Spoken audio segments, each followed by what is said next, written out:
Dr. Babasaheb Ambedkar, Open University.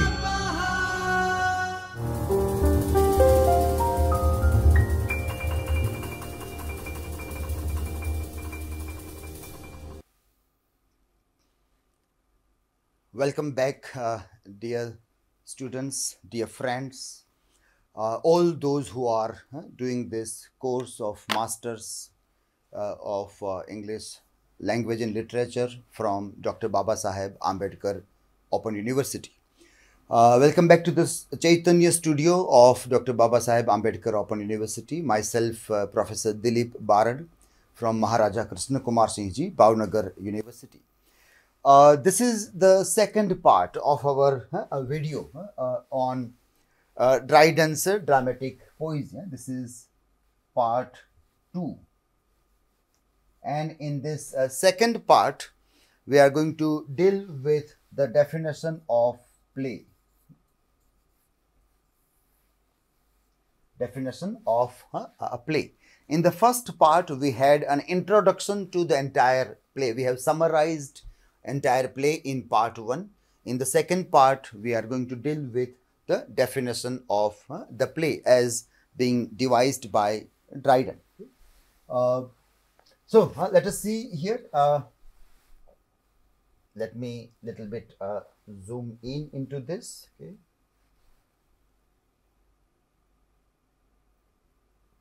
Okay, so this is if you go by question, then also we can find that there can be questions like examine and comment upon Dryden's definition of the play. And what is the definition? I quote, "Play is a just and lively image of human nature, representing its passions and humors and the change of fortune to which it is subject, for the delight and instruction of mankind." The key words in this definition are something like this. We have just, lively, image, human nature, representation, passions and humors, change, fortune, subjection to that, and delight and instruction of mankind. It's a very compact definition, but definition is one can say full of meanings. It can lead to variety of interpretations. It can give so many essays out of this essay. That is the compactness of the language that is used by Dryden in writing this definition. This definition comes after many years, and so we connect this definition with the definition of a tragedy given before Dryden by Aristotle. So we try to see this in connection with that, because there are few things which are common in both the definitions also. And there are things where Dryden is upgrading also. Is also upgrading from the classical way of looking at the play or a tragedy or a literature in general. Aristotle's definition of a tragedy coming from Poetics. In Poetics, he gave this. It says that tragedy then is an imitation of an action that is serious, complete, and of certain magnitude, in the language embellished with each kind of artistic ornament, the several kinds being found in separate parts of the play, in the form of action, not of narrative, through pity and fear, effecting the proper purgation or catharsis of these and similar emotions. Aristotle perhaps had several other concerns also to answer in this definition. So he is relating with this. For example, when he says that in form of action, not of narrative. So what might be in the mind of Aristotle? That there was something like epic form. which was quite popular in those days. And epics are narratives. Epics may have many tragedies, but tragedy is not epic. And he also wants to prove that a tragedy is more superior to epic also. He also wants to prove in the poetics that tragedy is superior to epic. And so, for Dryden, perhaps these are not the concerns. Dryden, these are not the, so he is removing this part, or is not touching upon this part also. Embellishment of language, ornamental language, another thing, that also is not much of a concern for Dryden, though he writes later on about rhyming lines or blank verse or other thing, but that is not something that he is concentrating in this essay. The initial part of this, that is an imitation of an action, from that, the word imitation is quite significant. The word imitation is quite significant, and the word imitation perhaps turns into what we see it here as representation. What we see it as representation. So there is an interesting connection between imitation and representation here. Even when it is said that it is an image, it is an image. So that image also refers to imitation, mimetic art. All arts are mimetic by nature. When Plato said that, perhaps there was no chance of disagreeing with Plato in that observation. Though with the conclusions we may disagree with Plato. So that's why it is an image. It is representing something. It is an imitation. That is how it remains mimetic art. The art is mimetic is given here. Then when Aristotle has said that it is, the action is serious. The action is serious. Now this, the word serious is not very important for Dryden. Rather, what is important for Dryden is just and lively image. Just and lively. So when things are just and lively, it may be serious, it may not be serious also. It may not be serious also. So we can understand why Dryden is removing seriousness here, this part, because this is the definition of tragedy. So the serious part is very important in that. But when play is defined, the play is defined here. The play can be comedy also. It can be comedy also, along with tragedy. It can be either. Or as we know that Dryden will have to make a defense of something that is tragicomedies. Something that is tragicomedies. So, tragicomedies. Maybe because of this idea, maybe because of this, he is very selectively using words in the definition, so that later on when you debate the four imaginary characters, when they debate about the nature of the play, or when they have to refute English plays because they are mixing tragedy and comedies, or they are not completely serious, even the tragedies are not serious. So that there may be some kind of grounding for the defense of Elizabethan drama. The dramatists like Shakespeare, Webster, Christopher Marlowe, and many other who did not follow classical traditions. So maybe he is very smartly working in the in devising the definition here. Humor's passions in this, and the last part, if you see here about the function, he said about, last part is the function through pity and fear. We see through pity and fear, affecting the proper purgation or catharsis of these and similar emotions. So that is the function of tragedy. Function of a tragedy. Yeah.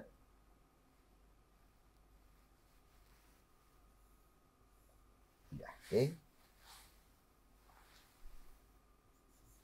Function of a tragedy. Last part. Dryden also follows the structure of the definition in a similar way.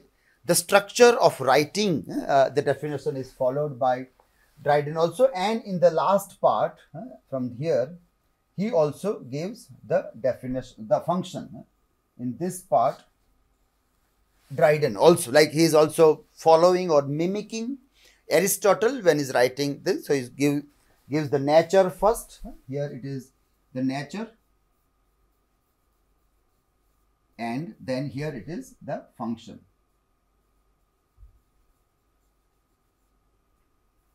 So that's structurally the definition is following Aristotelian model also. So this is how in context of Aristotle's definition we see here. Now let us try to explore these words one by one here and try to see what can be read in a little bit deeper way into the definition of the play. After in the initial part, even when you write your answer or when you discuss definition of the play, it would always be good if you contextualize this definition in the context of Aristotle's definition of the play. You make some grounds clear and then specifically start writing about or talking about this definition now. Okay. So now when we come to look at the things, that what are the things given there, let me erase some of this work here so that we can do. Yeah, okay, let me remove this markings. Yeah.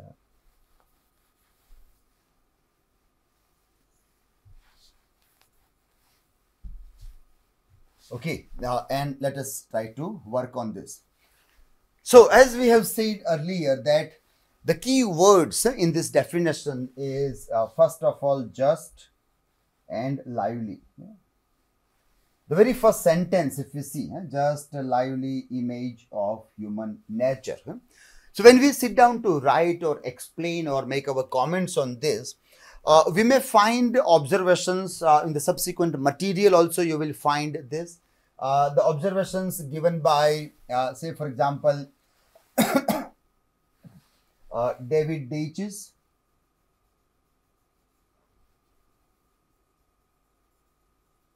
and R.A. Scott James. Yes. In this material also you will find that they have given some comments on these all words, and those comments we are going to use when we try to do the analysis also here.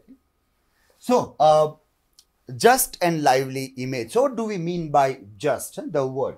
Now just can be considered as something that is exact, exactly like that, exactly like that. That is one way. So when a writer is imitating the life, they have to imitate it exactly as it is. There is this element of reality, or a kind of a realism there. The another way of looking at this also is it is true to nature. True to nature. Just means true to nature. Now this nature can be of say for example humans, as we get human nature here. So you have to be true to human nature. So as Aristotle's Poetics also explains that if there is a warrior will behave like a warrior. If there is a jester, clown, jester will behave like a jester.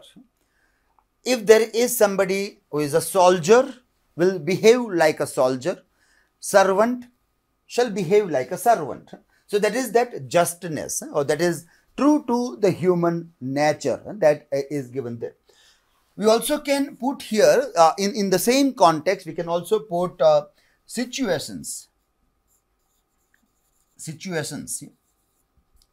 So the way things might happen in nature or in a society, that situation should happen here just as it is only. So if a person, for example, if I am writing a story about say Gujarat, and in Gujarat we never have snowfall, and if my story begins that during snowfall in Gujarat, so and so kind of things happen. Yeah? If my story has that, then it is not true to the nature. And so how the situations and circumstances play a vital role, that is just there. If we want to take one more word for this in context of what was there in Aristotle's definition also, that is it should follow the justness should also follow law of probability.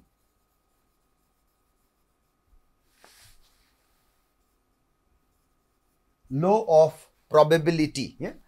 And according to this law of probability, we have cause and effect.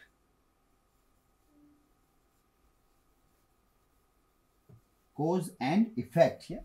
So how this law of probability shall be maintained in the justness, or how cause and effect, the chain of cause and effect, should also be maintained in the effect. So anything that happens should have the causes, the effects should have causes. Those effects can again become into the chain of events the causes for the furtherance of the events also. So one word just, the one word just we can explore, we can open up in such a way with the help of what David Deutsch and R. S. Scott James said, or in context of Aristotle's definition, that it is a realistic representation. That is why it is just. It is exact representation of things that are there. It is true to nature in context of human beings, as well as we can say in terms of situations. The natural order of the things should be maintained there. Law of probability also should be maintained in the justness of the thing. Whatever is possible or probable, that might happen. Even if there are chances of once in a while those things to happen, that also poetic liberty is given to the dramatist, and they can take those chances of doing that also and try to avoid improbabilities or impossibilities as such there. And cause and effect, the chain of cause and effect should be maintained so that plot moves on its own. There is no need of an external exertion in manipulating the plot, but plot should be driven with the chain of cause and effect. So the first word just can be explained or explored in a similar way. Then the word lively. The second word is lively. So how do we see this word lively, or what do we mean by the word lively here? So lively means something that is David Deutsch and R. S. Scott James try to say. Lively also seems to be something that is better than real. Better than real. As Sir Philip Sidney has said, that nature's world is brazen world. Poets is golden. Poets is golden. In the same context, the dramatist world may be more livelier, more better, or as R. S. Scott James used the word beautiful. Beautiful. More beautiful than the real world. So now this we can say that is the point which allows a kind of a figure of speech to be used here, that is exaggeration. A little bit of exaggeration, like good people are slightly better than what are found in real world. Bad people are slightly worse than they are found in the real world. So there is a little bit of extension of the characterization from good to better and from bad to worse.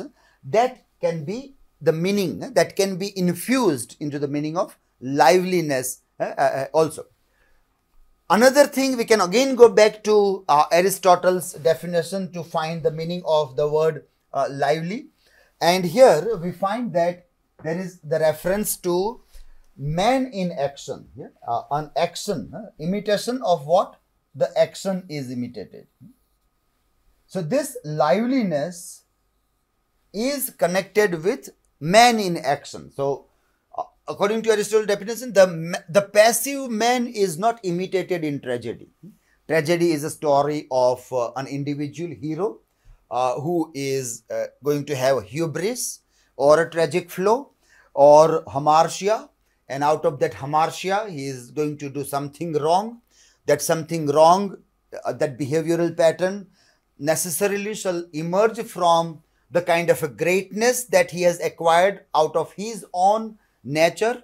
That itself becomes the problem for his downfall, and then there is the tragedy. But during this course of the rise and the fall of a tragic hero, there is always the man who is in action. It is not the passive man who suffers. It is the man in the action. So his ideal example was Oedipus.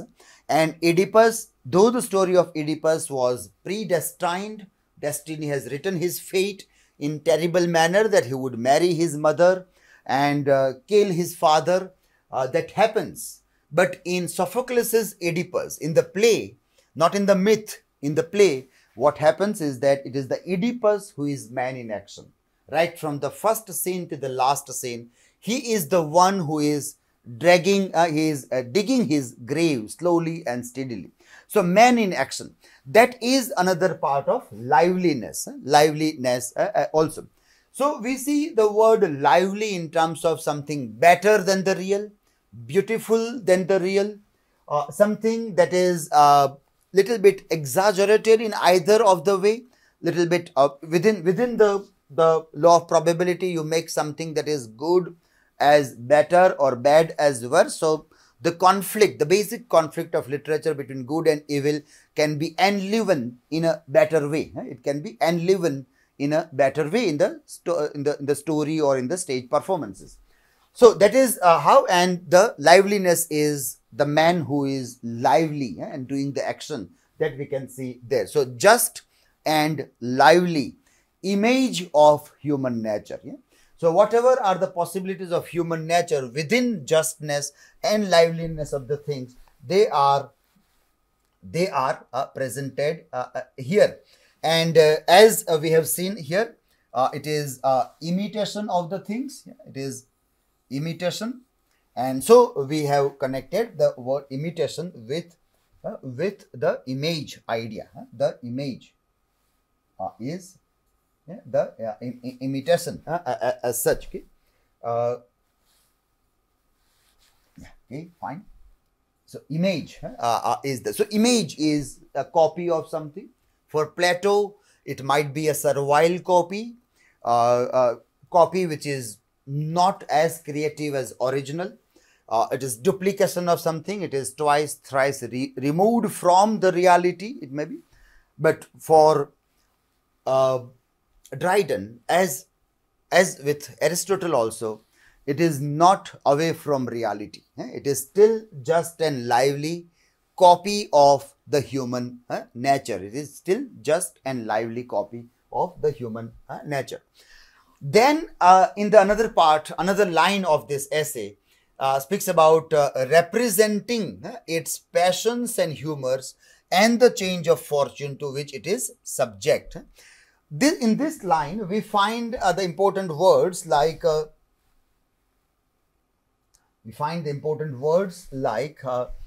let me yeah, okay, fine, let me mark this. Representing is the word, passions and humors are the words there. change is there, fortune is there, and to which it is subjugated to. Okay. Now let us explore these words one by one. Representing. So it is representing. It is again the imitation. It is mimetic nature, and this representation can become problematic also. Many people may say it is misrepresentation of several kinds of things. So if it is to be just and lively, it can never be misrepresentation. Yeah? So the representation, when connects with just and lively, there are no chance that the human nature or human beings or history or any part of the lived experience of human beings are ever misrepresented. Yeah? So this representation, this copy, this mimetic nature of the things there, what is it doing? It is representing passions and humors. Passions and humors. Now, if we want to explore the word passion, for example, the word passion, the word passion and humor. For humor, David Deutsch had said that humor should be seen in connection of mental states, mental state, or mental attitude. Yeah? Mental attitude. It should be seen in terms of mental attitude or mental state. That is humor. So that old meaning of the word humors we have to keep in mind. Passions are the aspirations of human beings. Passions, we can see, let me rub some part of the thing so we can write something there. Okay, yeah, okay, let me remove this part. Okay, let me rub this part so we can have writing for the new words here. Okay, so passions, when we see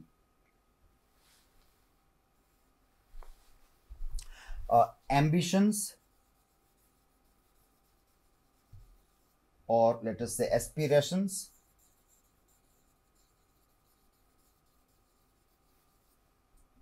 which are driven by passionate gust of doing something.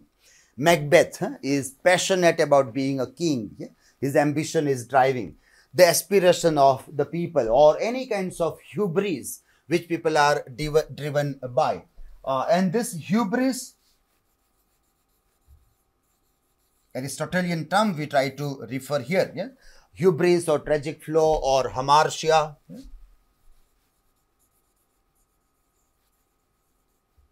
Can be seen in this term passion. So these tragic heroes are men in action who are driven passionately to achieve something, to die for that also. And in that process, maybe they make a slight mistake, a tragic flow. It can be a kind of a moral flow also, or it may not be ethical flow, but it may be just error of judgment also. Yeah?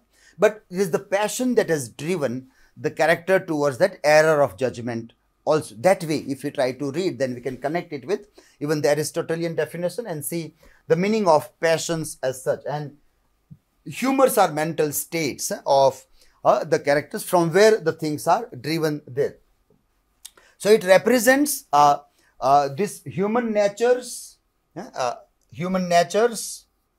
passions and humors, and the change. And because of this, a kind of a change is there, because there is liveliness and because there is man in action there, the change has to happen. There is no, we can say, permanence kind of a thing, or static position is not possible. There is a change always with that. So the change of fortune to which it is subject. Now, change of fortune is again a very interesting word. Change of fortune.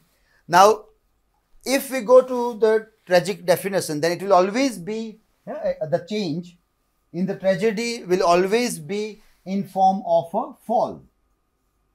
It is always in form of a fall. The change is always from top to bottom. But in comedy, there is a rise. In comedy, there is a struggle, and then people be happy at the end there. So the movement in tragedy is, say for example, going down, In comedy, it is moving upward towards happiness. There.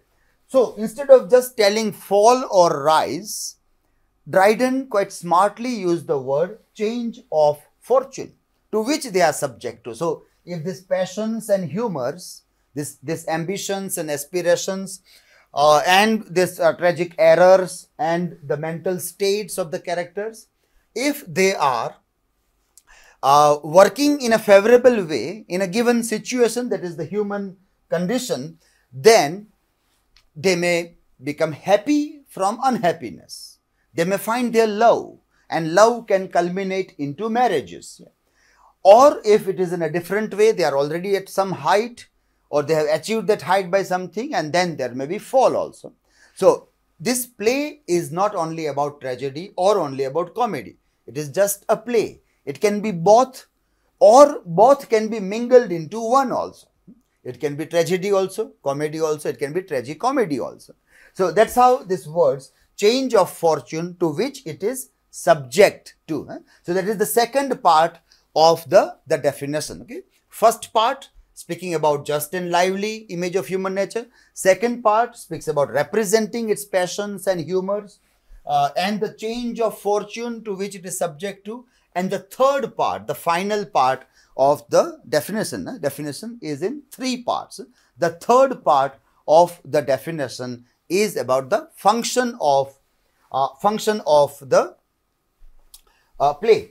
Let me rub this part here. Okay, so yeah, so that we can do some writing for the last final part.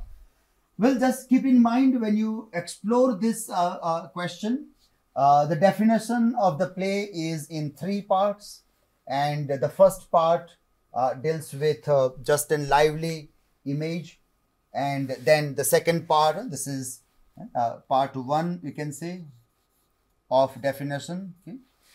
This is second part of the definition, okay. And then finally we have the part 3 of the definition, okay, which starts from here, okay, for the delight and instruction of mankind. Okay. So this part 3 is we can say function.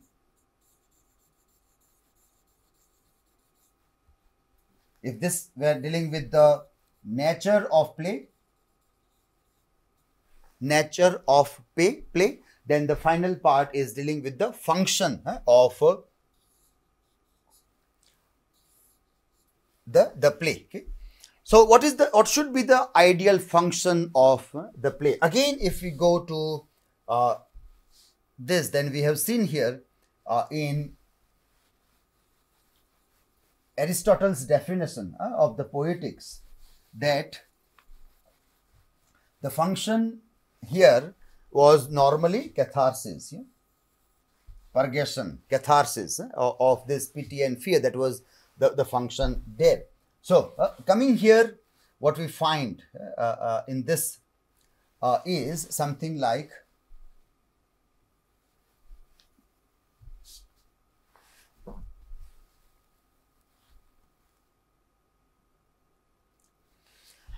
delight and instruction of mankind.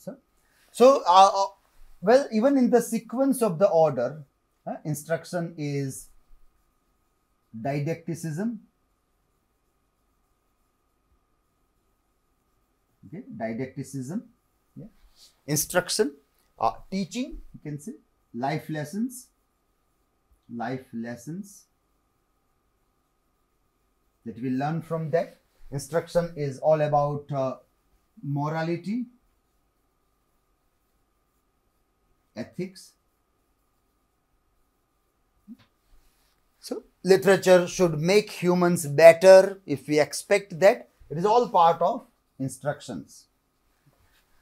But as with Aristotle or with Sir Philip Sidney, with Dryden also, there is one very important thing, and that is that delight comes first.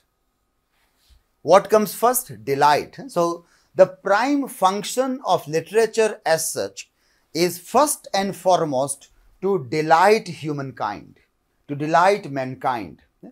and as a byproduct, the instruction is there. Instruction is not the prime function perhaps. That is why delight is first and instruction is followed by delight. So the composition of the play,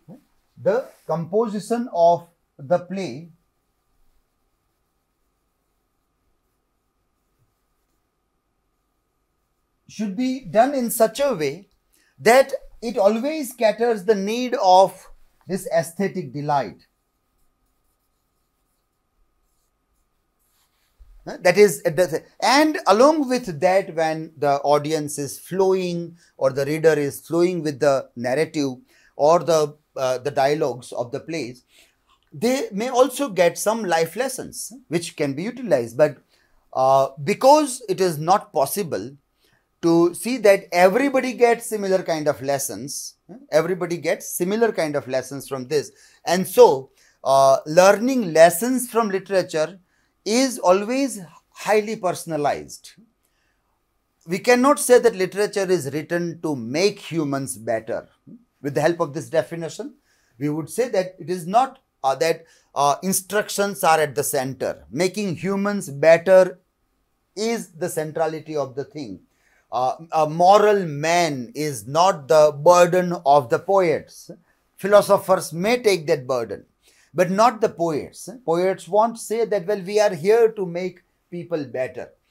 If after reading my poem or a play, if you think there is something to gain, it is your gain.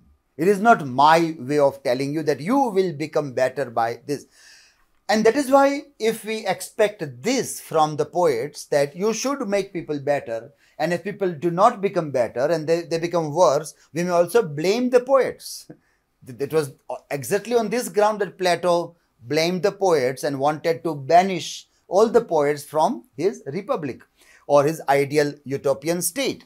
So when you expect wrong things from the wrong people, then the outcome will be quite opposite to what we are expected to do there. So delight and instructions. First delight, and as a byproduct instructions. Instructions is about ethics and morality. It is highly personal kind of a thing, and people will acquire their ethical code, moral code, their didacticism in a personal manner from a work of art. But delight can be uniformly felt. If there is a very emotional scene, perhaps all the watchers of the drama may have a wet eyes. That delight of a wet eyes, the sorrowful delight, which is more important than just laughter. The tickling of laughter is not delight. Just fun. The tickle gives the laughter, but that is not the delight which is expected in aesthetic delight. So when everybody's eyes get wet, they are nobled.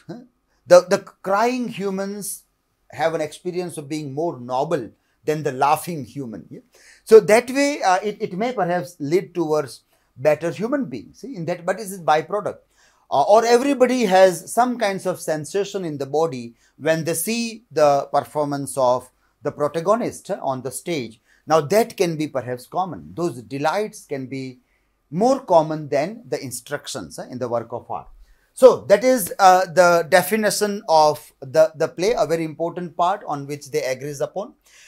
Finally, if we see that what Dryden has done in these three parts of the definition is that he has made a very good background for his entire arguments. Neander, who is the fourth imaginary characters and who is also the voice of Dryden, he is going to defend modern English plays. And so very smartly Neander in this play, or we can say all four of them when they agreed, Dryden has very smartly worked on his idea that he wanted to vindicate English drama, as the preface is read. And so we see that he is making the rules. He is making the rules to defend.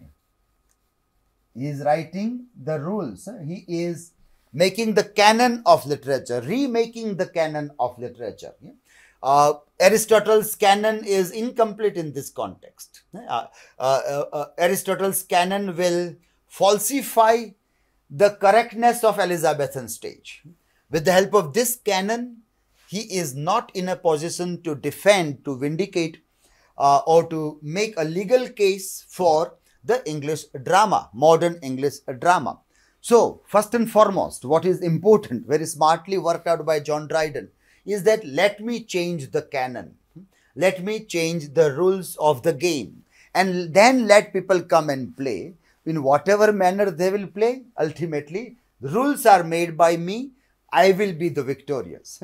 As Michel Foucault's the idea of knowledge and power operates, which we can see here, that the one who makes the rules ultimately wins. The one who is the canon maker is ultimately in the control of the given position. After making canons and rules, you allow people freedom of speech. Now you argue, now you speak, but the canon maker is very much aware that whatever you are going to speak, you will have to speak within the purview of the canon. So this definition makes a canon for a play.